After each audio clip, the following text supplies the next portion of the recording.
வந்துட்டு வெயிட் பண்ணி நான் கட் பண்ணிட்டு சொல்கிறேன். ஆக்சுவலாக நான் எப்படி கருப்பானன்னு கேட்குறீங்களா? இந்த க்ரீமை போட்டு எங்கள் அம்மா நம்பி வாங்கினதை நான் போட்டு கருப்பாயிட்டேன் காய்ஸ். பரவாயில்ல, நீங்களும் ட்ரை பண்ணி பாருங்கள், என்னை மாதிரி கருப்பாயிடுவீங்க, ஜாலியாக இருக்கும்.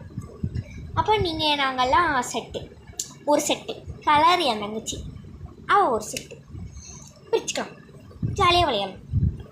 ஆமாம், நீங்கள் எத்தனாவது படிக்கிறீங்க? அவள் எத்தனாவது படிக்கிறான்னு நான் சொல்கிறேன். அவள் வந்து 3rd ஸ்டாண்டர்ட் படிக்கிறா, நான் வந்து 7th ஸ்டாண்டர்ட் படிக்கிறேன். யாரெல்லாம் என் குரூப்போ அவங்கெல்லாம் லைக் பண்ணுங்கள், அவளோட குரூப்னு சப்ஸ்கிரைப் பண்ணிட்டு கிளம்பிட்டே இருங்க. அவளோட குரூப்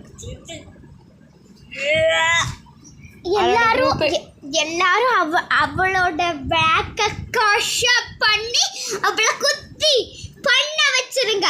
அவளுக்கு பிபி வரணும், எங்கா வரணும், ப்ரெஷர் வரணும், எல்லாமே வந்து அவள் மயங்கி போகணும். நான் எல்லாரும் என் கூட வாங்க, வெள்ளை கலர் வெள்ளர்கிட்ட வாங்குங்க. வெள்ளர்கிட்ட வந்தீங்கன்னா எல்லாரும் அழகா இருப்பேன்னு சொல்லுவாங்க. ப்ளீஸ்